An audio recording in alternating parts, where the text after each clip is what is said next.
こんにちは、ハリケーンフットボールです。今回の教材は、サッカー日本代表に関する動画です。The Athletic FC のチャンネルでは、このワールドカップは、ミドルブロックの大会になると話していますが、そのミドルブロックを崩す方法として、オランダ戦の日本のミドルブロックを例に挙げて解説しています。日本のミドルブロックが良かったということでもあるでしょうし、オランダがそれを崩せなかったということでもあり、それでもつくべきポイントがあったと解説しています。つまり、日本のミドルブロックの弱点となるところはどこなのかという話になりますが、実際にどのように話しているのか、チェックしてみましょう。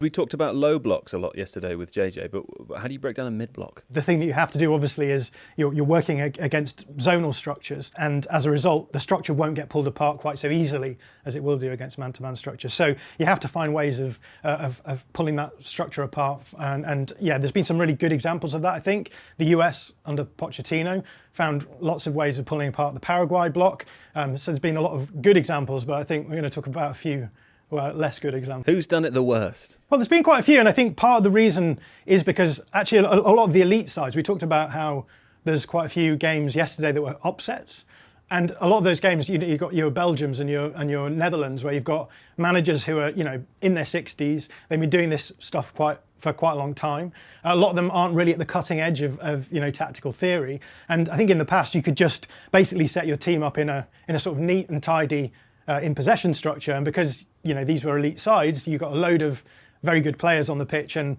essentially you just think, okay, we've got the good players on the pitch in a decent structure, now you go out there and find those solutions. But I think what we're starting to see now is because these mid blocks are so well structured, they're so well coached, it's not just enough to have your players in the right positions, as it were. Yeah. You've got to do something. You've got to create tensions to pull those blocks apart. And I think I've got a few examples from the Netherlands game against Japan, just to give you a nice example of what that looks like. We've got the Dutch in possession here. We've got the Japanese in their mid block. And for anyone who's watched Japan recently, they'll know that usually this Japan team is actually blocking out in a bit more of what we would call a 5-2-3 shape, very similar to what Crystal Palace do, especially around the halfway line, waiting for the pressure to arrive. But actually what they decided to do against the Netherlands is quite interesting. They decided to have Kubo, who's in the wide area here, dropping in alongside the midfield line, and then Dyson Maeda, who is the outside player on the left, coming inside. I think they were worried about Frenkie de Jong controlling the play.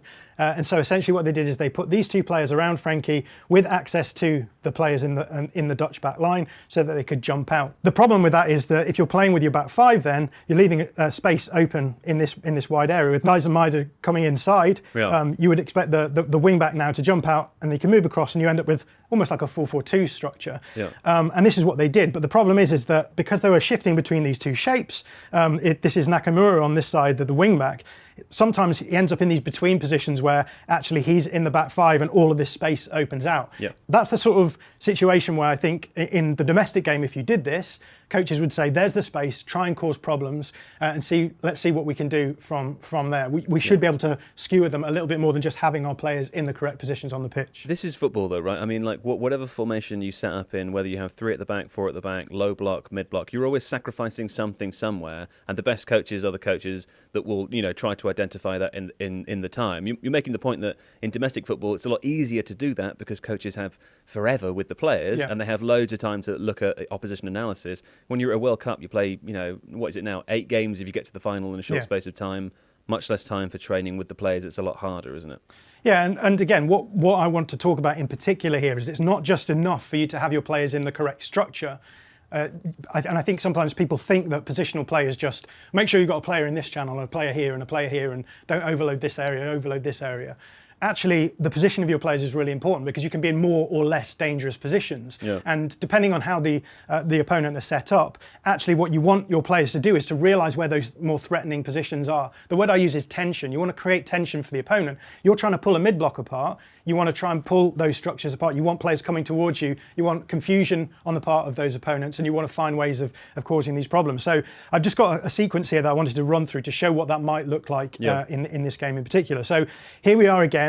This is the Japanese in their mid-block shape, and as you can see, I've drawn it on as a 5-2-3, But actually, if you look at the lines that they're on, actually it's a bit more of a 4-4-2, which is what a lot of teams defend out of. That's what we talked about before. So Maeda coming inside, Kubo dropping off. And what we're getting here then is Nakamura stepping out to Denzel Dumfries on this side, because you can see the two forwards here are very narrow. They're leaving space on either side. And what ends up actually happening is that when Frankie de Jong now drops in, takes the ball in one direction, you can see Nakamura is going to drop back into that back line, as we said. They're in that in-between moment where they're moving from more of a 4-4-2 shape into a 5-3-2 shape. He moves back into that position, but then when the ball comes back on the other side, he stays in that position now, and that space has opened out. And you can see Denzel Dumfries here is actually on the same line of build-up as Van Dijk and Van Hecke, the two centre-backs, right? And in this instance, you might just think, well, okay, you can access that space if you play a couple of quick passes around the corner here. So bang to Van Hecke, bang to Dumfries, you should be able to access that space. But by the time you actually play those two passes, you end up with Daisen Maeda able to come across and cover that space. And now the Japanese structure is fine on this side. What the argument would be is, because the Japanese have two forwards, you want to have an extra player in that front line to make sure you can overload them. Yeah. But I would argue that actually Dumfries can take up a much more dangerous position, still get the advantage of a 3+2, but create that tension that I'm talking about. I've just drawn it on here just to help people understand what I'm saying here. So we go back to the position where Van Dijk has the ball. If Denzel Dumfries is positioning himself here, and the reason I've drawn him here is because he's beyond the line of pressure that Maeda's on, right? So if he's here and the ball is either goes directly to him from Van Dijk, which, you know, there's the threat that he could cut that off. But even if you come across centre-back to outside centre-back, there's a big chance then that you're in behind Maeda, and this guy now, Dumfries, becomes a problem to the players behind him. You're starting to create those tensions. So I've drawn a few of these tensions on. So wherever there's a question mark, that's where I'm talking about a tension for a player. So this is Nakamura, the wing-back. If Dumfries ends up with the ball here ahead of Maeda, he can step up. That's fine. But then Crescencio Somerville in the wide channel now is free. That means Ito, the outside centre-back here, has to come across. You're already causing those tensions. The dominoes, John. We're seeing the dominoes. The dominoes, right. And that's what good positional teams do. They create these tensions all around the pitch, and they start creating indecision for the players there. Alternatively, you say, well, what if Ito himself just steps right up? Because you've got a bit of cover in this area anyway. So you could just get him stepping out. But then the problem is you're opening out the space between the centre-back, well, the centre-back and the wing-back in this situation. And then you're giving the possibility of Daniel Mailer making that run in behind, opening up the space. And if Dumfries has the ball, then you can find that channel ball. There's one more option, and that is, this is Daichi Kamada, the Crystal Palace player. He could come across and intercept Dumfries here. But then if he's doing that, then he's leaving Gravenberch open, and that leaves the possibility then of a central progression as well. So yeah, the argument then is that I think with some of these coaches, maybe some of these older coaches, they think that you can just put your players into the positions, have your structures, and the players will find those solutions themselves. But I think as a result of a lot of this, of what we've been talking about here, we're starting to realise that actually better coaches will get the players recognising where those tension points are, finding ways of being able to pull them apart. I've got another example from later in the game as well, and again, it's very clear from this still that the worry was De Jong. They didn't want De Jong to get the ball unopposed. So when the pass from Van Dijk comes in to Van der Ven, you can see Kamada stepping up straight away into this area because he realises that Frankie de Jong will be free if he doesn't. And as a result, because he's leaving his player behind Gravenberch, you can see Ito stepping forward and making sure he's covering him.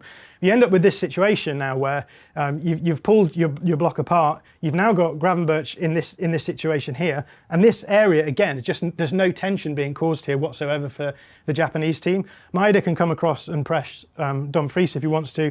You can see Nakamura is on Somerville, and again here, these are the sorts of areas where you want your players to be like, actually, if I move across here, I'm creating tension for the outside centre-back Ito here, because if Gravenberch comes into this area, Ito can move with him, of course, and then you'll end up with a 3v3 in this wide area.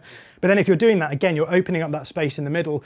Most teams just don't want to allow that space to open out because they want to keep the weaknesses in the wide areas. If he does move into this area, suddenly that tension is being caused between these two Japanese players where they're either going to be pressing out onto, well, it's basically a 3v2, right? So you're creating that natural tension. So again, I think in all of these situations, what we're talking about is it's not just good enough anymore to have your team just sit on the pitch in a sort of rigid structure and be like, it's fine, we've got really elite players, they'll solve the problems individually. There are actually ways that you can find the structure helping you out as well. And to do that, you have to create those tensions, you have to pull those blocks apart. And this is going to be the World Cup of mid-blocks. And so, yeah, if you can find that, find those tensions, then that will be the way that you do actually generate ball progression and then chances from there. Do you think it's surprising, because like the tactical meta right now is obviously rotations, like PSG obviously done so well in the Champions League the past 2 seasons by doing those kind of things where pulling players out of position, like you've been suggesting now. Has Koeman just not been watching them, or do you think it's a stubbornness of thinking my sort of old ways are the best ways, or yeah, what do you think's going on there? I think with rotations, it makes a lot more sense to do them in the domestic game because everything's man-oriented, right? Sure. So when you do those rotations, then what you're trying to do is generate separation from the players who are on you. And if you can do that, that's the way that you are going to create and find space. Whereas in these sorts of scenarios where it's a bit more of a rigid zonal structure, what you're trying to do then is actually find the spaces in between them, create those spaces and then exploit them. So yeah, I think you could make the argument that if you were doing this stuff 10 years ago, it would still be beneficial, right? This is kind of like watching football from 10 years ago, a little bit. But I think the problem is that a lot of these coaches haven't had to really squeeze the most out of the systems that they're using because they have talent advantages. And now we're coming into this World Cup where the talent advantage is narrowed. Sure. These teams are so well coached. The Japanese team in their 5-2-3, sorry, in particular, when they're in their own half, they are very similar to Crystal Palace, as I said, and that kind of understanding of who goes where, who steps up. When you have a back five, you're giving yourself the flexibility to have a player step out to make sure you're covering areas as and when you need. Yeah, as a result of that, you need to have a huge amount of understanding for what's going on, and you don't just get that in the international game, right? It takes a lot of time and hard work and effort. If teams are able to do that in that short period, then suddenly these approaches are much harder. 次は解説です。今回は少し少なめですが、重要な表現をいくつか解説していますので、本日の解説をチェックしてみましょWe should be able to skewer them a little bit more than. う。スキューは、歪める、偏らせるという意味です。サッカーでは守備ブロックの形を崩したり、相手の守備をずらしたりする場面で使われます。戦術分析動画では比較的よく登場する単語です。ビジネス英語ではデータを偏らせるという意味でも使われます。直線的ではなく斜めに傾くイメージを持つと覚えやすいです。戦術分析では守備構造を歪ませるという意味で覚えておくと便利です。We should be able to skewer them a little bit more. We should be able to skewer them a little bit more than. Again, it's very clear from this still that the worry was De Jong. スティーは通常まだという意味ですが、名詞では静止画という意味になります。解説者が映像を止めて説明する場面で登場します。From this still はこの静止画を見るという意味です。動画分析や映画レビューでも見かけます。フリーズフレームに近い意味で使われます。試合映像を一時停止した場面を指すことが多いです。戦術動画を見る人は覚えておくと便利な表現です。And again, it's very clear from this still that the worry was De Jong. And again, it's very clear from this still that the worry was De Jong. They didn't want De Jong to get the ball on a pose. あのポーズドは、妨害されずに、フリーでという意味です。サッカーでは、相手のプレッシャーを受けていない状態を表し、試合解説や実況でよく登場します。フリーに近い意味ですが、誰も寄せていないというニュアンスが強いです。守備の失敗を説明するときによく使われます。サッカー英語では覚えておきたい重要単語です。They didn't want De Jong to get the ball on a pose. They didn't want De Jong to get the ball on a pose to make sure you're covering areas as and when you need. As and when は、必要に応じて、その都度という意味で、イギリス英語で特によく使われます。ビジネスやスポーツの場面で耳にすることがあります。状況に応じて柔軟に対応するニュアンスがあります。as needed に近い意味です。会話よりもややフォーマルな響きがあります。ネイティブらしい表現として覚えておくと便利です。To make sure you're covering areas as and when you need. To make sure you're covering areas as and when you need. いかがでしたか？この動画では、ミドルブロックを崩すには、単に選手を正しい位置に置くだけでは不十分だと説明し、クーマンは10年前の戦い方をしていると皮肉さえも言っていました。